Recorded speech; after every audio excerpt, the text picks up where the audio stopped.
السلام عليكم ورحمة الله وبركاته. ازيكم عاملين ايه؟ لو مهتم بجديد ومفيد فعل من التطبيقات، اشترك في القناة وفعل زر الجرس عشان يوصلك كل ما هو جديد ومفيد. فعل من التطبيقات في القناة عندي اقدر اعرف التطبيقات الحديثة اللي بتسهل عليك حياتك اليومية والتطبيقات الفيك وكمان التطبيقات الهاكر. النهارده ان شاء الله مع شرح تطبيق جديد هو اسمه يو ميل سبام بلوك فويس ميل. التطبيق ده مساحته 24 ميجا، محمله اكتر من 5 مليون شخص. التطبيق ده خاص بحظر المكالمات الغير المرغوب فيها. لو انت ناس كتيرة بتزعجك، ناس بتضايقك، مكالمة شركات الاتصالات، مكالمة شركات التطوير العقاري، شركات الدعاية والإعلان بتتصل بيك على طول، فانت بتقدر من خلال التطبيق ده ان انت تحظر المكالمات غير المرغوب فيها او المكالمات اللي مش مسجلة عندك على التليفون. دي ميزة كويسة موجودة في التطبيق، ان انت تخلي ان محدش يتصل بيك غير الارقام اللي انت مسجلها على التليفون بتاعك فقط لا غير.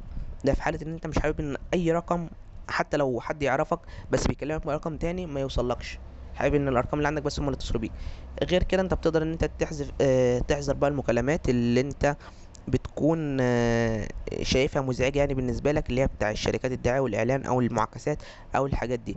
كمان التطبيق ده بيقدر يعرفك الأرقام، يعني مجرد ما الرقم يتصل بيك يقدر يعرفك ان الرقم ده رقم متبلغ عنه اكتر من مرة، ان هو معاكسة، او ان هو بتاع شركة مثلا اتصال، او بتاع شركة تطوير عقاري، او بتاع شركة دعاية واعلان، او ايا كان ال- اللي بيتصل بيك ده ايه يعني.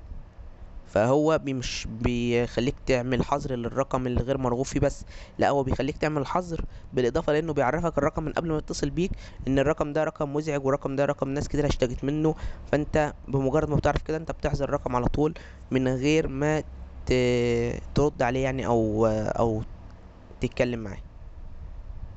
بس كده يعتبر ابسط شرح للتطبيق. بالنسبه لعيوب التطبيق، التطبيق طبعا باللغه الانجليزيه وبيتضمن اعلانات وبيطلب منك الاشتراك علشان تستمتع بكل مزايا التطبيق.